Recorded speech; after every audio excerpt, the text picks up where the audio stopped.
let's unpack this. Have you ever, scrolled through travel photos, seen that one perfect untouched beach, and thought, does that place actually exist? Today, we're diving into a destination that promises exactly that. White sands, crystal clear waters, and a truly peaceful escape from the everyday. We're talking about Bamboo Island, known locally as Phi or Phi, nestled beautifully in the Andaman Sea. And our mission for this deep dive is, well, to answer that very question, is it really as good as the pictures look? Using the source materials you provided, we'll explore why this seemingly small island often tops lists as one of Thailand's most pristine spots. We'll look at how to get there and the essential tips for truly experiencing its magic. We'll pull out the most important takeaways so you can be completely clued in about this stunning locale. Okay, great. So let's start with what makes Bamboo Island such a paradise. I mean, from the photos alone, it looks like a quintessential tropical getaway, doesn't it? Yeah. Stunning beaches, those unbelievably clear waters, lush vegetation everywhere. But here's an immediate aha moment, like you said. Despite its name, Bamboo Island, it's actually mostly covered by casuarina trees now, not much bamboo. Yeah, that's right. The name likely stems from a long ago landscape, maybe before natural shifts happened, or maybe it was just named for its sort of slender, tall appearance back then. Interesting. And what's fascinating here is how its unique characteristics truly set it apart. It boasts this incredible, secluded natural beauty precisely because it's so small. Only about 600 meters wide, and importantly, it's uninhabited. Right, no hotels, no shops. Exactly. Beyond a small ranger station, there's nothing. No roads. It's just pure, unadulterated nature. And that uninhabited status isn't just, about preserving beauty. It's kind of strategic, too. The island lacks natural freshwater sources, which makes long-term habitation pretty impractical. And that, ironically, helps ensure it stays this pure day trip sanctuary. So it's truly a minimalist experience then? Which means packing light, packing smart is even more critical for visitors. Yeah. And I imagine that unspoiled feel extends to the water itself. Oh, absolutely. The water and snorkeling here are, well, they're simply unreal. Just off the beach, you'll find shallow coral reefs. They're perfect for snorkeling, even if you're a beginner. Nice. You're going to encounter vibrant marine life. Colorful tropical fish, sea urchins, beautiful coral gardens. And if you're lucky, you might even spot a blacktip reef shark just, gliding through the shallows. Wow. Which, raises an important question right away. How do we make sure these delicate ecosystems stay pristine with more and more visitors coming? It's a constant balance. That's a huge question, yeah. And it really gets to the heart of sustainable tourism, doesn't it? We should definitely come back to that when we talk about respecting the environment there. And part of why it feels so peaceful, I suppose, compared to its more bustling neighbors like Phi Phi Islands, is exactly what you mentioned. It's a national park island, which means no overnight accommodations allowed. And this gives you a genuine opportunity, maybe, to find yourself nearly alone on the beach if you time your visit right, like arriving early morning or later afternoon. Exactly. That's the key. When most tours have either not yet arrived or have already departed, many tour operators, they follow a fairly predictable schedule. So savvy travelers can almost chart the wave of visitors and avoid the peak. It's all about catching it when the crowds thin out. Pretty much. Okay. And that peaceful, untouched vibe really broadens its appeal, I think. It sounds like an incredibly easy day trip destination. You can conveniently add it to any island hopping itinerary if you're coming from Phi Phi Islands, Krabi, or even Phuket. And it sounds ideal for all types of travelers, too. Maybe romantic for couples looking for seclusion. Definitely. Safe and clean beaches for families with little ones. Yep, very much so. And for solo travelers, it seems like the perfect place to just disconnect and truly, truly relax. Absolutely. Speaking of visiting, let's get into the practicalities. How do you actually get there?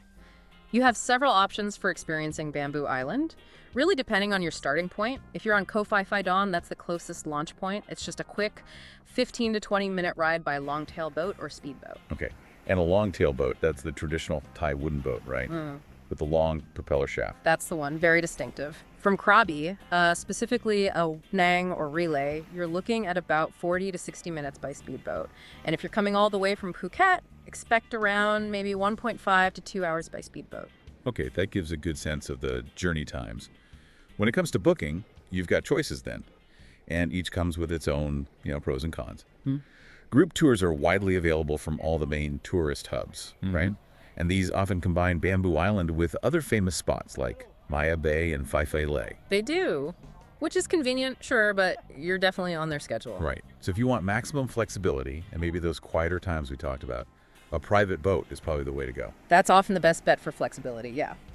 A private longtail boat from Phi Phi is frequently recommended. It has that charm, that local feel. You can expect to pay somewhere around 1,500 to 3,000 Thai baht for that.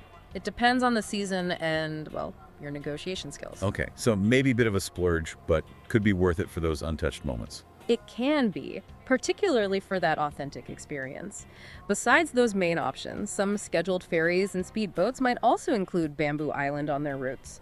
That can sometimes be a more budget-friendly option if you find the right one. And for the truly adventurous, like really adventurous, you can even kayak from Phi Phi Island to Bamboo Island. Kayak. Wow. That sounds like an incredible workout with an unparalleled reward at the end, I bet. Okay, now what are the really important logistical details, the stuff people absolutely need to know before they go? Right. Crucially, you need to be aware of the national park entrance fee because Bamboo Island is part of the Phi Phi Islands National Park. There's a 400 Thai baht fee for foreign visitors, and you need to pay this in cash when you arrive on the island. Cash only, okay. Okay. That's important. Very important. And this fee isn't just, a random charge. It directly supports the park's preservation efforts. It funds things like waste management, marine conservation projects, all that vital stuff. Our best advice here is always double check the current fee structure and any specific regulations before your trip, as these things can occasionally change. That's a key detail. Really impacts your budget and planning. Good tip. And what should people absolutely make sure to pack for a day out on this pristine island? Okay, essentials list. Definitely reef-safe sunscreen, that's vital. We need to protect the marine environment, avoid those chemicals that harm coral, Right. bring plenty of water and snacks. Remember, there's only that small ranger station selling very limited items, so don't rely on it. Snorkeling gear, while some tours provide it, honestly, having your own is always better for comfort and fit. Makes sense. A waterproof bag for your phone, your camera, other electronics. Splashing from the boat, a sudden shower, it happens, and of course your camera. The photos here. Yeah, they're going to be wall-worthy. Absolutely stunning. I can already picture them. What's the one shot you'd tell listeners not to miss? Maybe that distinctive line of casuarina trees against the turquoise water. Okay, so for the absolute best visit possible, what are your final tips? All right, final tips. Best time to visit is typically November to April. That's the dry season, usually clear skies, calm seas, generally perfect weather. To really avoid the crowds, like we said, aim to arrive early. Before 10 a.m. is ideal. Or wait until after 3 p.m. when most day tours start heading back. Remember, no overnight stays. This has to be planned as a half day or maybe a full day trip, but that's it. And perhaps most importantly, circling back to our earlier point about preservation, respect nature. Seriously, leave no trash behind. Pack out everything you pack in, super important. Avoid stepping on the coral, it's incredibly fragile. Damage can take decades to recover if it ever does. And please do not take anything from the island. No shells, no sand, nothing. It's truly a place to, leave only footprints and take only photos. Right.